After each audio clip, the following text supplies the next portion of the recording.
आज हल्द्वानी में मुख्यमंत्री का दौरा था और बात की जाए तो आपके द्वारा विरोध प्रदर्शन प्रकट किया गया जी, क्या मामला था?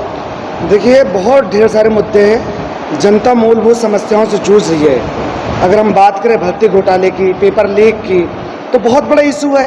हम बात करें हल्द्वानी की सड़कों की, तो आज सड़कें चलने योग्य नहीं है। सड़कों की हालत ऐसी हो गई कि गड्ढे में सड़क है या सड़क में गड्ढा है। आप समझ सकते हैं कि लोग चोटिल हो रहे हैं। लोगों का भविष्य बर्बाद करने के लिए सरकार नए नए कदम उठा रही है। इन सब बातों का हम लोग विरोध कर रहे हैं। हम लोग मांग कर रहे हैं ISBT का निर्माण हो, हम मांग कर रहे हैं रिंग रोड का निर्माण हो, हम मांग कर रहे हैं युवाओं को रोजगार उपलब्ध करा जाए।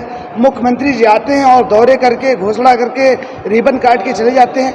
यानी प्रदेश की जनता को जो डबल इंजन की सरकार ने जो सपने दिखाए थे, अच्छे दिनों को, अच्छे दिन आएंगे, 2 करोड़ युवाओं को प्रतिवर्ष रोजगार मिलेगा, उन मुद्दों पर कोई बात नहीं होती। उन मुद्दों पर बात हो, इस बात की मांग यूथ कांग्रेस कर रहा है। इसी के विरोध में हम लोग माननीय मुख्यमंत्री जी का हमने काले झंडे दिखाकर विरोध किया।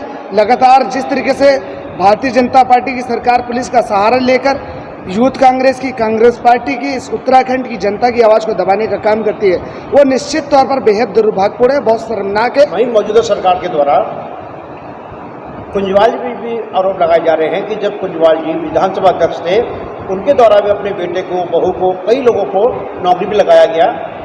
क्या ये उचित था? देखिए, हर मामले की जांच होगी और जो भी जिसने भी गलत किया होगा उसके खिलाफ कार्रवाई होगी। कुंजवाल जी ने क्या किया है इस बारे में तो जांच में सब कुछ पता चलेगा। और निश्चित तौर पर कुंजवाल जी हमारे वरिष्ठ नेता हैं और उन्होंने, मुझे लगता नहीं है वो उत्तराखंड के सही मायनों में अगर कहा जाए तो गांधी हैं। बहुत सी जगहें हैं जैसे सिटकुल हो गया, सुशीला केंद्र अस्पताल हो गया, ओपन यूनिवर्सिटी हो गई, MBPG कॉलेज हो गया, मंडी समिति हो गई, वहाँ पे भी बहुत सी भर्तियाँ हुई थी जिनको लेके सत्ता पक्ष का कहना है वहाँ भी घोटाले हुए। देखिए, पूरे प्रकरण को लेकर हमारे माननीय उपनेता प्रतिपक्ष श्री भुवन कापड़ी जी कोर्ट की शरण में गए हैं और निश्चित तौर पर सब दूध का दूध और पानी का पानी साफ हो जाएगा और इसमें जो भी घोटाले में शामिल लोग हैं उनके खिलाफ कार्रवाई होगी। मुझे लगता है कि कुंजवाल जी का इसमें कोई हाथ नहीं है। अगर कोई कुंजवाल है तो इसका मतलब ये नहीं कि सारे कुंजवाल जी के रिश्तेदार हो जाएंगे, उनके खिलाफ, सबके खिलाफ कार्रवाई होगी। अगर कोई योग्य व्यक्ति होगा, अगर वो सही तरीके से सिस्टम के तरीके से लगा है तो निश्चित तौर पर पात्र है। लेकिन जिस तरीके से माननीय शिक्षा मंत्री, पूर्व शिक्षा मंत्री अरविंद पांडे जी के द्वारा बिहार से लोगों को लाकर यहाँ पर उत्तराखंड में सरकारी, यानी आप मानते हैं कांग्रेस के कार्यकाल में कोई भी घोटाला नहीं हुआ?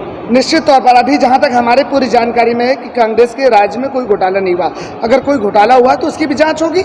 माननीय भुवन कापड़ी जी कोर्ट की शरण में गए, सारी चीजें आएंगी, सारी चीजें खुलेंगी और जो इसमें गुनाहगार होंगे उनके खिलाफ कार्रवाई होगी। अभी सत्ता पक्ष के कुछ लोगों ने बात की गई कि आज जो मुख्यमंत्री को काले झंडे दिखाए जाएंगे, तो उनके द्वारा कहा गया कि मुख्यमंत्री गोला पास में आएंगे, वहाँ से रानीबाग जाएंगे। अगर विरोध करना ही था तो या तो गोला पार में होता या रानीबाग में होता। तिकोने में झंडे किसको दिखाए गए? भाई, मेरा आवास राजपुरा में है, मेरा कार्यालय राजपुरा में है, तो हम राजपुरा से ही तो जाएंगे। अगर हमको रानीबाग जाना है, एक ही मार्ग है, कोई हवा में तो हमारे पास हेलीकॉप्टर तो है नहीं। मुख्यमंत्री सत्ता पक्ष ने सवाल पूछा, अब सत्ता पक्ष के लोगों का काम है आलोचना करना, उनका काम है लालछन लगाना, उनका काम है विरोध करना, वो विरोध कर रहे हैं। तो आपको रानीबाग नहीं जाना चाहिए था? हम रानीबाग जाने के लिए पूरी कोशिश कर रहे थे।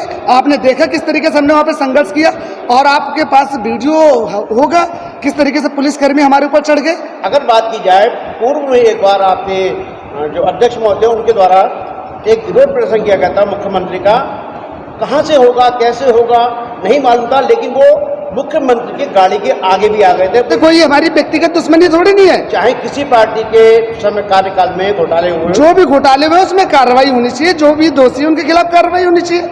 और कुंजवाल जी की बात रही तो कुंजवाल जी ने स्पष्ट किया है कि अगर वो विधानसभा अध्यक्ष थे उस दौरान नियुक्ति हुई है, लेकिन अगर किसी कुंजवाल, अन्य कुंजवालों की नियुक्ति हुई है तो उसमें ये मतलब नहीं निकाला जा सकता कि वो सारे उनके रिश्तेदार हैं। हो सकता है जो अभी भर्तियां निकली हैं उसमें कुछ रावत भी हैं, तो इसका मतलब वो भी नहीं कि रावत के हम ये नहीं कह रहे हैं सारे त्रिवेंद्र सिंह रावत जी के रिश्तेदार होंगे, हम ये नहीं कह रहे हैं सारे धन सिंह रावत जी के रिश्तेदार होंगे, हम ये नहीं कह रहे हैं सारे अरविंद पांडे जी के रिश्तेदार होंगे। हम कह रहे हैं जो लोग गलत तरीके से लगे हैं उनको हटाया जाए और इस मामले की उच्च स्तरीय जांच कराकर दोषियों के खिलाफ कार्रवाई की जाए। यूथ कांग्रेस की ये मांग है।